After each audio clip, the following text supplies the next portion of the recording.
Assalamualaikum warahmatullahi wabarakatuh. Ya, bagaimana kabarnya anak-anak sekalian? Alhamdulillah kalau baik semua. Ya, semoga kita selalu diberikan kesehatan baik jasmani maupun rohani oleh Tuhan kita yang Maha Esa. Amin.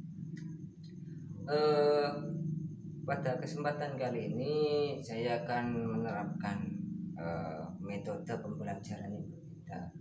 Ya, ini kan sudah menjelang sore hari ya, otomatis kalian sudah merasa jenuh atau bosan itu. Jadi saya akan mencoba menggunakan gadget kalian untuk mempelajari materi pada kesempatan kali ini gitu. Ya, agar penggunaan gadget ini agar kalian tidak merasa jenuh, bisa mengoperasikan gadget kalian sebisa mungkin atau seenak mungkin gitu ya, tidak terpaku pada LKS atau papan tulis yang di depan dan lain-lain sebagainya itu. Jadi kita akan mempelajari materi materi ini tentang gametogenesis. Apa itu gametogenesis? Ya, nanti kita akan pelajari. Jadi sebelumnya kita akan berdoa terlebih dahulu agar kita diberikan kelancaran dalam mencari ilmu dan diberikan barokah dalam mencari ilmu. Berdoa dimulai. Selesai. Saya rasa di sini sudah masuk semua ya. Ya, kayaknya sudah masuk semua. Cukup baik sekali. Saya alhamdulillah juga kalian sudah masuk semua. Semuanya pada bawa HP semua kan? Ya, nggak mungkin kalau anak zaman sekarang tidak membawa gadgetnya itu, atau nggak mengenai gadget itu nggak mungkin, bukan zamannya. Saya kira pasti kalian sudah punya gadget masing-masing. Nggak tahu gadget, gadget itu HP loh, HP ini loh HP, ini HP loh, HP ini namanya gadget. Nah, oke, lanjutlah. Eh, Pertemuan kali ini kita akan membahas apa itu gametogenesis, mulai dari prosesnya, mekanisme, dan nama-namanya gitu ya. Kan pada pertemuan kemarin kita membahas penyusun organ reproduksi seperti kalau pada pria kayak epididymis, testis, kalau yang di perempuan ada ovarium dan sebagainya gitu ya. Nah, kali ini kita akan membahas gametogenesis, merupakan lanjutan dari materi yang kemarin. Masih ingat kan materi yang kemarin? Ya, alhamdulillah kalau masih ingat. Ya, kali ini kita akan membahas apa itu gametogenesis gitu ya. Mungkin sebelumnya udah ada yang tahu? Oh, ternyata belum ada ya. Gametogenesis ini merupakan proses pembentukan sel kelamin gitu ya. Sel kelamin. Kalau pada manusia ada dua gitu gametogenesisnya. Ada sel pejantan dan sel betina. Kalau yang gametogenesis pada pria ini disebut spermatogenesis, sedangkan pada wanita itu dinamakan oogenesis gitu. Ya, mungkin ada yang tahu apa itu spermatogenesis dan oogenesis gitu ya? Ada yang tahu? Nah, nggak tahu ya. Oh iya, sebelum kita langsung ke spermatogenesis dan oogenesis itu apa? Jadi silakan kalian buka HP kalian masing-masing gitu ya. Materi PPT-nya saya kirimkan ke grup, nanti bisa dilihat sambil saya menjelaskan itu ya. Jadi saya ini menjelaskan sebentar, sekilas dasarnya dulu. Habis itu ketika saya sudah menjelaskan, nanti saya buka sesi tanya jawab gitu ya. Kalau sudah sesi tanya jawab, saya akan bentuk suatu kelompok diskusi gitu ya.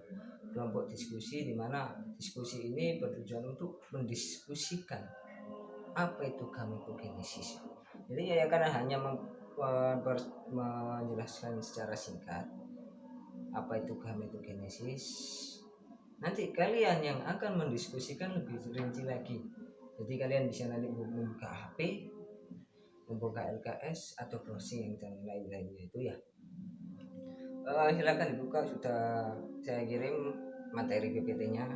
Jadi spermatogenesis itu merupakan proses pembentukan sel sperma, dimulai dari proses spermatogenium, dinamakan spermatogenium itu gimana, sampai terbentuknya sel sperma. Nah, satu sel spermatogenium itu menghasilkan 4 sel sperma. Tuh, secara singkatnya seperti itu. Dan oogenesis ini merupakan proses pembentukan sel pada wanita, gitu ya. Dimana dimulai dari oogonium sampai ke sel ovum. Nah, satu oogonium menghasilkan hanya satu sel ovum. Nah, kenapa kok berbeda sama dengan kayak sel spermatogenium dan kok beda gitu, gimana ya? Ya gimana? Ya nanti itulah merupakan tugas diskusi kalian gitu ya. Nah, kenapa kok bisa berbeda? Kok nggak sama? Yang di spermatogonium bisa menghasilkan 4 sel sperma, sedangkan satu oogonium hanya bisa menghasilkan satu sperma. Jadi kan di slide PPT halaman berapa ini terpampang gambar lah, gambar spermatozoa dan proses pembentukan sel ovum gitu. Ya oke. Mungkin ada yang ditanyakan? Oh tidak ada ya, yakin tidak ada ditanyakan. Ya kalau tidak ada yang ditanyakan mungkin langsung saja kita membentuk kelompok. Di sini kan mas siswanya ada 30 ya, 30. Jadi saya membutuhkan 3 kelompok. 3 kelompok, per kelompok membahas proses bagaimana terbentuknya sel sperma atau spermatogenesis, dan mendeskripsikan perbedaan yang tadi telah disebutkan. Kenapa kok spermatogonium pada spermatogenesis bisa menghasilkan 4 sperma, sedangkan pada oogenesis itu hanya bisa menghasilkan satu sel ovum.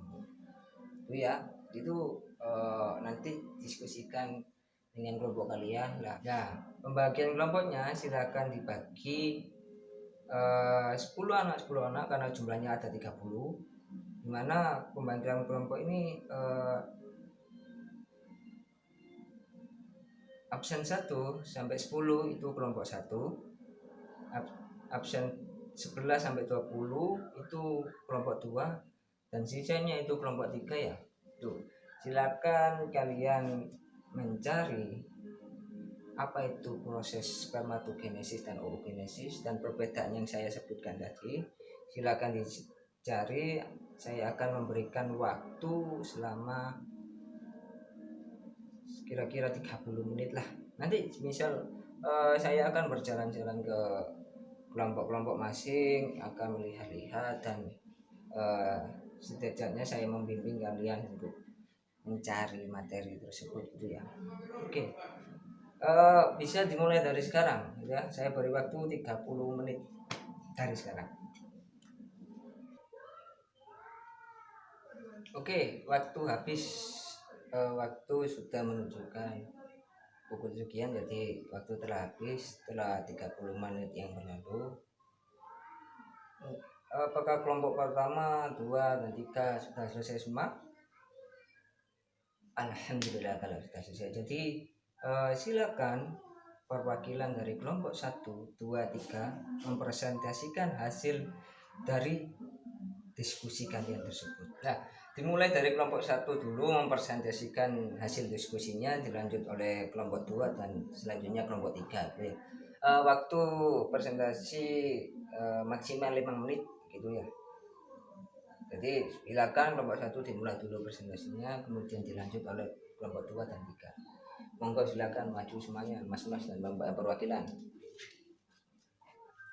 Ya, cukup bagus sekali.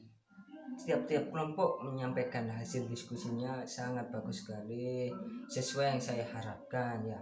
Apa itu proses spermatogenesis dan bagaimana proses spermatogenesis dan bagaimana proses oogenesis, dan berhasil menjawab kenapa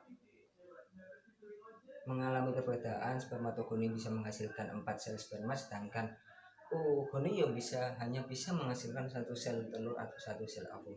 Ya, mungkin jawaban kalian sudah sangat bagus sekali, bisa menggunakan gadget kalian dengan baik, menggunakan LKS atau referensi yang lain dengan baik gitu ya.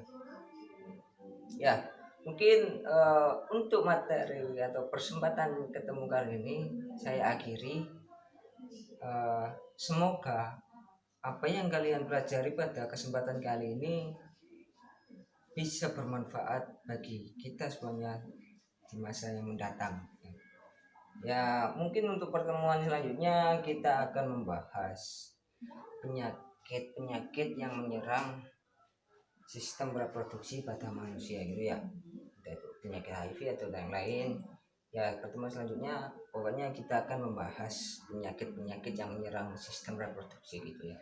Jadi tetap semangat belajar, gunakan gadget kalian sebaik mungkin, tidak hanya untuk bermain game, bermain sosmed gitu ya. Selalu semangat ya, jangan membuang waktu untuk bermain game atau bermain sosmed gitu ya, karena itu akan sia-sia untuk kehidupan kalian, karena masa depan yang terang masih menunggu kalian, tergantung kalian mau mengambilnya atau tidak. Ya, dimulai dari kalian berdiri pada hari ini ya. Mungkin cukup sekian saja pertemuan pada hari ini. Mohon maaf bila ada salah kata, salah ucap atau salah tingkah ya, mohon dimaafkan ya. Jadi saya hanya manusia biasa yang tidak bisa luput dari doa dan dosa gitu ya. Jadi akhirul kalam, wassalamualaikum warahmatullahi wabarakatuh.